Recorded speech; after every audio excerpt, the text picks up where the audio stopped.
Good afternoon, tribe. My name is Darius Lester, your financial philosopher, and this is Mammoth Money Mindset. And today, I wanted to talk to you about credit cards. Ooh, credit cards, right? While I was growing up, I got taught don't use credit cards. Credit cards make your life terrible. That's all I heard. I was convinced that I was just going to be a saver and payer for my entire life and never touch credit. After a little more education in life, after leaving my hometown, learning stuff from other people more wealthy than I learned that credit cards are actually a helpful tool. So then that made me wonder, why do wealthy people love credit cards and why do poor people avoid credit cards?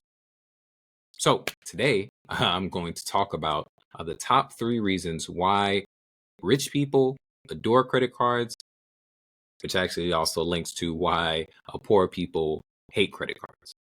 All right, so let's get into it. Overall, it's a mindset thing. It's about what you're going to do with the credit cards. Poor people think that, don't take offense when I say poor people, it's just conciseness makes it real easy. If you're not poor, poor is a mindset. So if you are poor, that's your fault. Have a better mindset and then you're not poor. It's not about how much money you have. So anyways, poor people think that credit cards are only used to get things that you can't afford with your money and that you can just kind of float that cost while you do whatever you want with your money, paying bills and stuff, and then you'll cover it later, which normally later never comes, or you end up paying interest on that thing for years, which hurts you financially. Rich people use credit cards for 3 things, and that's what I'm going to go over. So thing number 1, the first thing rich people use credit cards for is security. What do I mean by security? Whenever I travel out of state, out of country, any of that stuff, I use a credit card. I don't, to the best of my ability, unless I'm somewhere where I need cash, I might pull some out at the airport or something. I try to avoid using cash altogether and I always use my credit card. Why? I've had my credit card hacked, I don't know, we'll say a good 5 times in the last 3 years. I don't know. Maybe I'm irresponsible. Maybe I'm too trusting. Who knows, right? But that's how much money I've lost because of that. 0. Credit cards are insured. Literally anything that somebody does negligent, one, my credit card normally is smart enough to tell me that it's happening. But even if it's not, if I go on my statement, I'm like, hey, I didn't do that. I didn't buy that stuff. I didn't buy that. I can just go in there, dispute them. The difference is between using my credit card and disputing and using a debit card and disputing is if I do that on my debit card, one, the money's out of my bank account. And whomever hacked or stole my information has access to my actual money in my actual bank account, which takes months to get back if they even get it back. Where on the other side, a credit card, they're taking $300, $400, $500 of credit, which is fake money, honestly, right? So if the security itself doesn't stop them, even if they went ahead and bought whatever they were going to buy, I just go and dispute it. And the card instantly gives me, if it charged me for 500 negative dollars, it instantly gives me that money back while they do their investigation. The debit card, you have to wait until the investigation's over before you maybe get your money back. So that's a humongous upside, right?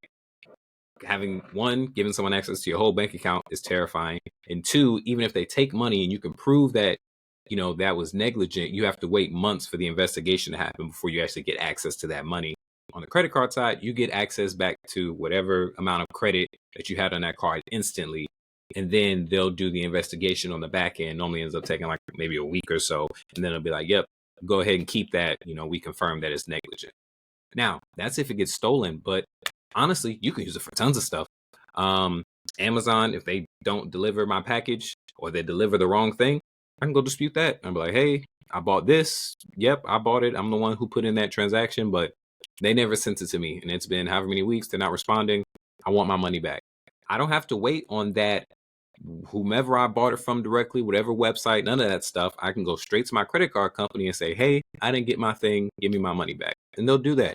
If you have subscriptions, I had a subscription that was like, I don't know, $800-900, and I canceled it. And on the next year, they charged me again. And I was like, whoa, that's a lot of money. I didn't do that. I told the credit card. I just went online, boop, boop, dispute. Hey, I canceled this subscription last year. They're like, all right, and here's your money back. That's it. It's beautiful.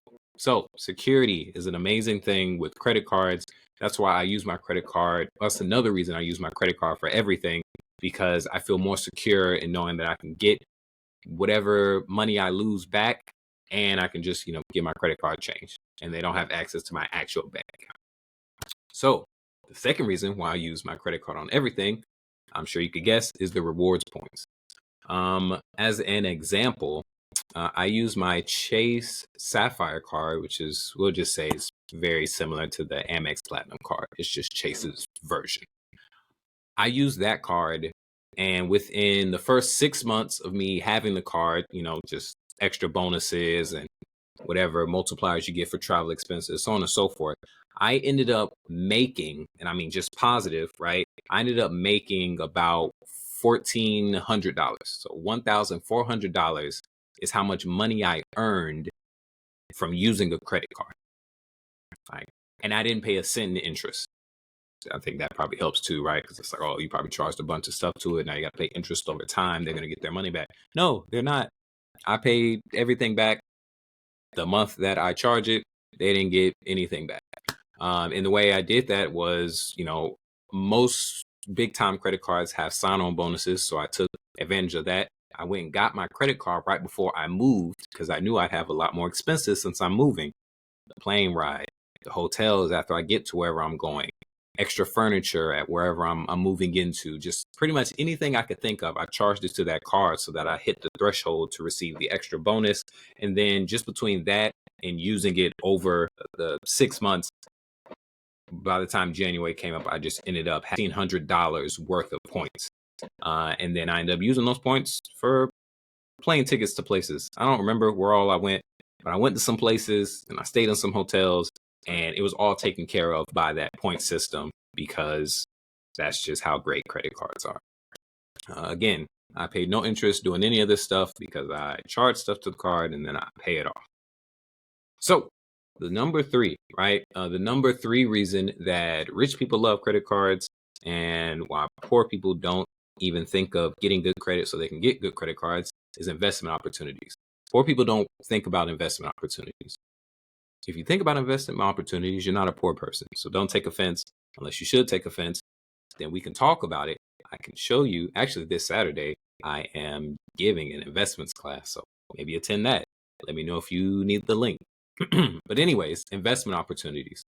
So what do I mean by that? I believe that the true purpose of credit is to give you access to a larger amount of money than you would normally have access to, so that you can flip that money to make more money. So then when you give back your original investment, you still have the more money. Example, if I borrow, let's say I had a credit card and I borrowed $5,000, from that credit card. Let's say that's how much the credit card was. I maxed the credit card out. Who cares, right? So I maxed the credit card out. Boom. Now I have $5,000, but I owe $5,000 to this credit card company. And every month, they're going to hit me with a little bit of interest. I'll live with that. As long as I take that $5,000 and I go, I don't know, well, I guess real life example, it's not direct, it's over time. But yeah, I go take that $5,000 and I put it into, I don't know, real estate or a vending machine or something like that. And now it's that $5,000 has ended up earning me, let's just say $6,000, right, over the month. Now I take that $5,000, I pay back to the credit card. Now, the credit card is neutral, but now I just made $1,000 without spending any of my own money, because I use credit. That's the whole point of it. Your house loan, people getting into real estate and stuff, the reason they're putting down their 25% and they're super happy with it and they keep doing that to a whole bunch of places is because they know that 25% over time is going to earn them a lot more money, while I have only taken, if I can get a $100,000 house and I could put people into it and they'll live there for years and pay off my mortgage, why wouldn't I pay 25,000? 25,000? Yeah, 25,000 up front, if I know that, one, they're going to pay the mortgage over the next few months, and then I also know maybe in 10 years or so, maybe now the house is worth 150, maybe it's worth 200. So now I've just earned, 25, not that. Now I just earned what, $100,000 in equity, when I only spent 25,000 and I used credit to cover the other 75,000, but now it's worth 200,000. So it's like, well, why wouldn't you borrow 75K to then go and make 200K? So even if you use that 200K to pay off your initial investment, you still walk away with 100K. Hopefully that makes sense. I'm not showing any documents on this video, so you can just re-listen to it, write it down yourself. But those are the top 3 reasons why rich people love using credit, because of security. They can get their money back whenever they want, no worries, and no one has access to their bank account. Because of the rewards points, just because they're going out and you're spending money anyway. Why not get reimbursed in different ways for spending the money you are already going to spend? Like, it literally doesn't make any sense to me anymore to use my debit card because I don't get anything out of it. I'm just spending my money and that's it. I much rather spend my money, and even if it's a small amount, be building up a few pennies, a few nickels, a few quarters, into it's like, oh, well, now I can go get this free thing, on Amazon, or I can not have to worry about paying at my hotel the next time my family goes on a trip. I have no reason not to use my credit card. And then the investment opportunities. Uh, I've bought cars with credit. I've bought a house with credit. I'm about to pay for renovations on a different home with credit. I'm doing these things because these things cost more money than I readily have available. But I know that what I'm going to use that credit for is going to make me more money so that I can pay back the credit and then still have an earnings for myself. So it only makes sense if you can go borrow 50,000 and make 100,000. Why wouldn't you? It's not a thought. Ooh, 50,000. That's too much to borrow. If I know that I'm gonna go make 100,000, that should be a no brainer. Yes, let me go 50,000 into debt so I can go up 100,000. That's just I pay it back now. I have 50,000. Congratulations, you just made $50,000 without spending any of your money. That's why rich people love them, and not knowing these things is why poor people avoid them. Anyways, my name is Darius Lester, your financial philosopher. And if you'd like any help or assistance on this, leave a comment or reach out to me personally. I'm on Facebook, Instagram, all of that. And this is Mammoth Money Mindset. Thank you for watching.